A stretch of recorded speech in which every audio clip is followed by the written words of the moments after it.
Alright, Animal Crossing fans, and welcome back to another day. Today, I would like to amplify the voice of a Black author. Her name is Beverly Daniel Tatum. She is a professor of child's psychology, and this is a small portion of her book, Why Are All the Black Kids Sitting Together in the Cafeteria? If you enjoy the book, or even if you just find it thought-provoking, please consider buying it. I have provided the link in the description below. This is called Preschool Conversations. Like many African Americans, I have many race-related memories, beginning when I was quite small. I remember being about 3 years old when I had an argument with an African American playmate. He said I was black. No, I'm not, I said. I'm tan. I now see that we were both right. I am black, a person of African descent, but tan is surely a more accurate description of my light brown skin than black is. As a 3-year-old child who knew her colors, I was prepared to stand my ground. As an adult looking back on this incident, I wonder if I had also begun to recognize, even at 3, that in some circles it was better to be tan than to be black. Had I already started internalizing racist messages? Questions and confusion about racial issues begin early. Though adults often talk about the color blindness of children, the fact is that children as young as 3 do notice physical differences such as skin color, hair texture, and the shape of one's facial features. Certainly, preschoolers talk about what they see, and often they do it in ways that make parents uncomfortable. How should we respond when they do? My own children have given me many opportunities to think about this question. For example, one winter day, my youngest son David observed a white mother helping her brown-skinned biracial daughter put on her boots in the hallway of his preschool. "Why don't they match, Mommy?" he asked loudly. Absent-mindedly collecting his things, I didn't quite understand what he was talking about. Mismatched socks, perhaps? When I asked, he explained indignantly, "You and I match. They don't match. Mommies and kids are supposed to match." David, like many 3-year-olds, and perhaps some adults, had overgeneralized from his routine observations of white parents with white children and black parents like his own with black children. As a psychologist, I recognized this preschool tendency to overgeneralize as a part of his cognitive development. But as a mother standing with her child in the hallway, I was embarrassed, afraid that his comment might have somehow injured the mother-daughter pair standing in the hallway with us. I responded matter-of-factly, "David, they don't have to match. Sometimes parents and kids match, and sometimes they don't." More often, my children and I have been on the receiving end of a preschooler's questions. The first conversation of this type I remember occurred when my oldest son Jonathan was enrolled in a daycare center where he was one of a few children of color, and the only black child in his class. One day, as we drove home from the daycare center, Jonathan said, "Eddie says my skin is brown because I drink too much chocolate milk. Is that true?" Eddie was a white 3-year-old in Jonathan's class who, like David, had observed a physical difference and was now searching for an explanation. "No," I replied.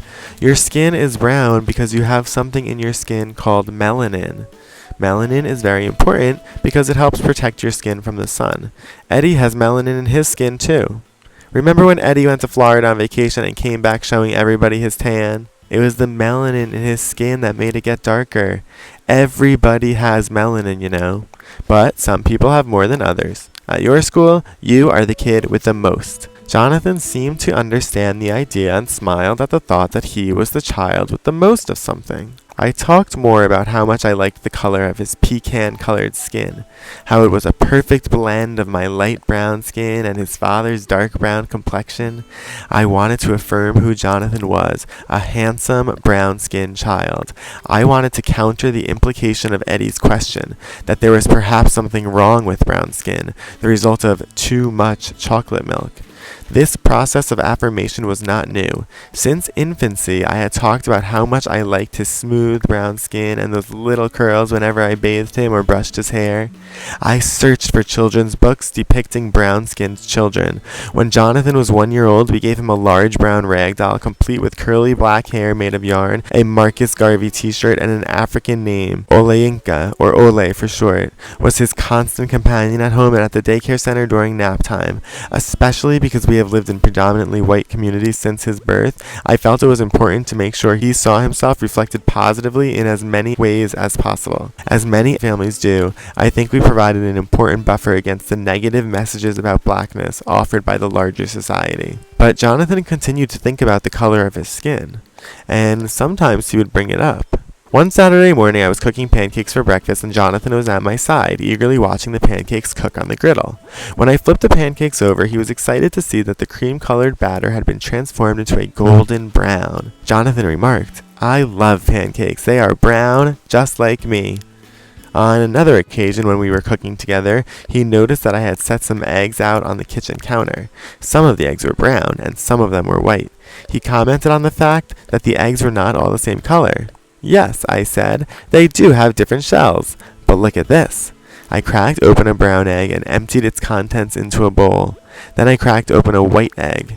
"See, they are different on the outside, but the same on the inside. People are the same way. They look different on the outside, but they are the same on the inside." Jonathan's questions and comments, like David's and Eddie's, were not unusual for a child of his age. Preschool children are very focused on outward appearances, and skin color is the racial feature they are most likely to comment on. I felt good about my ability as a parent to respond to Jonathan's questions.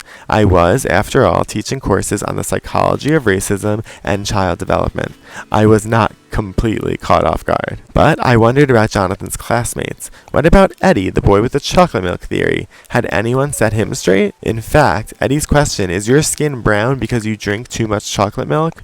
represented a good attempt to make sense of a curious phenomenon that he was observing. All the kids in his class had light skin except for Jonathan. Why was Jonathan's skin different? It didn't seem to be dirt. Jonathan washed his hands before lunch like all the other children did, and there was no change. He did often have chocolate milk in his lunchbox. Maybe that was it. Eddie's reasoning was first rate for a 3-year-old. The fact that he was asking about Jonathan's skin, rather than speculating about his own, reflected that he had already internalized whiteness as the norm, which it was in that school. His question did not reflect a prejudice in an adult sense, but it did reveal confusion. His theory was flawed, and he needed some help. I decided to ask a staff member how she and the other preschool teachers were handling children's questions about racial differences. She smiled and said, "It really hasn't come up." I was amazed. I knew it had come up. After all, Jonathan had reported the conversations to me. How was it that she had not noticed? Maybe it was easy not to notice. Maybe these conversations among 3-year-olds had taken place at the lunch table or in the sandbox, away from the hearing of adults. I suspect, too, that there may have been some selective inattention on the part of the staff. When children make comments to which we don't know how to respond, it may be easier simply not to hear what has just been said or to let it slip from our consciousness and memory. Then we don't have to respond because it hasn't come up. Many adults do not know how to respond when children make race-related observations. Imagine this scenario. A white mother and preschool child are shopping in the grocery store. They pass a black woman and child, and the white child says loudly, "Mommy, look at that girl. Why is she so dirty?" Confusing dark skin with dirt is a common misperception among white preschool children. The white mother, embarrassed by her child's comment, responds quickly with a shh. An appropriate response might have been, "Honey, that little girl is not dirty. Her skin is as clean as yours. It's just a different color. Just like we have different hair color, people have different skin colors." If the child still seemed interested, the explanation of melanin could be added. Perhaps afraid of saying the wrong thing, however, many parents don't offer an explanation. They stop at shh, silencing the child but not responding to the question or the reasoning underlying it. Children who have been silenced often enough learn not to talk about race publicly. Their questions don't go away, they just go unasked. I see the legacy of this silencing in my psychology of racism classes. My students have learned that there is a taboo against talking about race, especially in racially mixed settings, and creating enough safety in the class to overcome that taboo is the first challenge for me as an instructor. But the evidence of the internalized taboo is apparent long before children reach college. When addressing parent groups, I often hear from white parents who tell me with pride that their children are colorblind. Usually the parent offers as evidence a story of a friendship with a child of color whose race or ethnicity has never been mentioned to the parent. For example, a father reported that his 8-year-old daughter had been talking very enthusiastically about a friend she had made at school. One day when he picked this daughter up from school, he asked her to point out her new friend. Trying to point her out of a large group of children on the playground, his daughter elaborately described what the child was wearing. She never said she was the only black girl in the group. Her father was pleased that she had not, a sign of her colorblindness. I wondered if, rather than a sign of colorblindness, it was a sign that she had learned not to be so impolite as to mention someone's race. My white college students sometimes refer to someone as black in hushed tones, sometimes whispering the word as though it were a secret or a potentially scandalous identification. When I detect this behavior, I like to point it out. Saying it is not an insult to identify a black person as black. Of course, sometimes one's racial group membership is irrelevant to the conversation, and then there is no need to mention it. But when it is relevant, as when pointing out the only black girl in a crowd, we should not be afraid to say so. Of course, when we talk to children about racial issues or anything else, we have to keep in mind each child's developmental stage and cognitive ability to make sense of what we are saying. Preschool children are quite literal in their use of language and concrete in their thinking. They talk about physical differences and other commonly observed cultural differences, such as language and style of dress, because those are tangible and easy to recognize. They may be confused by the symbolic constructs that adults use. This point was brought home to me in another conversation with my son Jonathan. As a working mother, I often found trips to the grocery store to be a good opportunity for quality time with my then 4-year-old. We would stroll the grocery aisles chatting as he sat in the top part of the grocery cart and I filled the bottom part. On such an outing, Jonathan told me that someone at school had said he was black. "Am I black?" he asked me. "Yes, you are," I replied. "But my skin is brown," he said. I was instantly reminded of my own preschool argument on this point. "I'm not black, I'm tan." "Yes," I said, "your skin is brown, but black is a term that people use to describe African Americans, just like white is used to describe people who came from Europe. It's a little confusing," I conceded. "Because black people aren't really the color black, but different shades of brown." I mentioned different members of our family and the different shades we represented, but I said that we were all African Americans and in that sense could all be called black. Then I said, "It's the same with white people. They come in lots of different shades, pink, beige, even light brown. None of them are white like this piece of paper." I held up the white notepaper on which my grocery list was written as proof. Jonathan nodded his agreement with my description of black people as really being varying shades of brown, but hesitated when I said that white people were not really white in color. "Yes, they are," he said. I held up the paper again and said, "White people don't really look like this piece of paper." "Yes, they do," he insisted. "Okay," I said, remembering that children learn from actual experiences. "Let's go find one and see." We were alone in the grocery aisle, but sure enough, when we turned the corner, there was a white woman pushing her cart down the aisle. I leaned over and whispered in Jonathan's ear, "Now see, she doesn't look like this paper." Satisfied with this evidence, he conceded the point, and we moved on in our conversation. As I discovered, we were just getting started. Jonathan's confusion about society's color language was not surprising or unusual. At the same time that preschoolers are identifying the colors in the crayon box, they are also beginning to figure out racial categorizations. The color-coded language of social categories obviously does not match the colors we use to label objects. People of Asian descent are not really yellow like lemons. Native Americans don't really look red like apples. I understood the problem and was prepared for this kind of confusion. What was of most concern to me at this moment was the tone of my son's question. In his tone of voice was the hint that maybe he was not comfortable being identified as black, and I wondered what messages he was taking in about being African American. I said that if he wanted to, he could tell his classmate that he was African American. I said that he should feel very proud to have ancestors who were from Africa. I was just beginning to talk about ancient African civilizations when he interrupted me. If Africa is so great, what are we doing here? He asked. I had not planned to have a conversation about slavery with my 4-year-old in the grocery store that day, but I didn't see how I could answer his question otherwise. Slavery is a topic that makes many of us uncomfortable, yet the nature of black-white race relations in the United States have been forever shaped by slavery and its social, psychological, and economic legacies. It requires discussion. But how does one talk to a 4-year-old about this legacy of cruelty and injustice? I began at the beginning. I knew his preschool had discussed the colonial days when Europeans first came to these shores.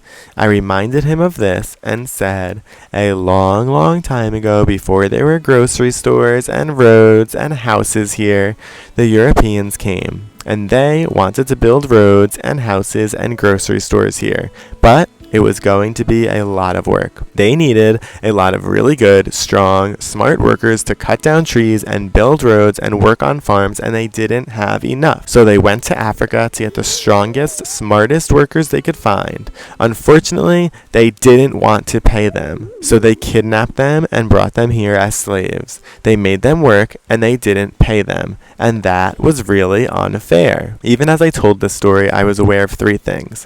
1, I didn't want to frighten this 4-year-old who might worry that these things would happen to him, another characteristic of 4-year-old thinking. 2, I wanted him to know that his African ancestors were not just passive victims, but had found ways to resist their victimization. And 3, I did not want him to think that all white people were bad. It is possible to have white allies. So I continued. Now, this was a long, long time ago. You were never a slave. I was never a slave. Grandmommy and granddaddy were never slaves. This was a really long time ago, and the Africans who were kidnapped did whatever they could to escape. But sometimes the Europeans had guns and the Africans didn't, so it was hard to get away. But some even jumped off the boats into the ocean to try to escape. There were slave rebellions, and many of the Africans were able to escape to freedom after they got here, and worked to help other slaves get free. Now, even though some white people were kidnapping Africans and making them work without pay, other white people thought that this was very unfair, which it was, and those white people worked along with the black people to bring an end to slavery, so now it is against the law to have slaves. Jonathan was paying very close attention to my story, and when I declared that slavery had ended a long time ago, he asked, well, when they weren't slaves anymore, why didn't they go back to Africa? Thanks to the African American history classes I took in college, I knew enough to say, well, some did. But others might not have been able to because they didn't have enough money. And besides that, by then they had families and friends who were living here, and they might have wanted to stay. And this is a nice place too, he declared. Yes, it is. Over the next few weeks, an occasional question would come up about my story, and I knew that Jonathan was still digesting what I had said.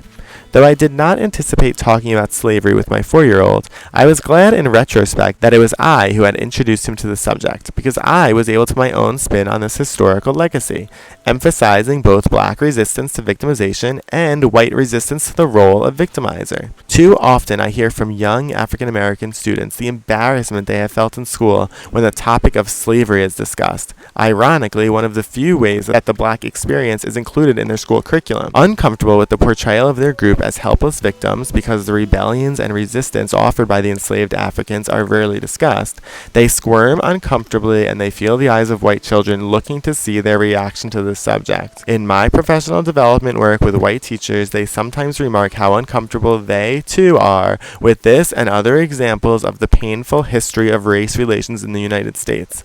As one elementary school teacher said, "It is hard to tell small children about slavery, hard to explain that black young young men were lynched, and that police turned fire hoses on children while other men bombed churches, killing black children at their prayers. This history is a terrible legacy for all of us. The other day, a teacher told me that she could not look into the faces of her students when she taught about these things. It was too painful and too embarrassing. If we are all uncomfortable, something is wrong in our approach. Something is wrong. While I think it is necessary to be honest about the racism of our past and present, it is also necessary to empower children and adults with the vision that change is possible. Concrete examples are critical. For young children, these examples can sometimes be found in the children's picture books. One of my favorites is Faith Ringgold's Aunt Harriet's Underground Railroad in the Sky. Drawing on historical accounts of the Underground Railroad and the facts of Harriet Tubman's life, this story is told from the point of view of a young black girl who travels back in time and experiences both the chilling realities of slavery and the power of her own resistance and eventual escape.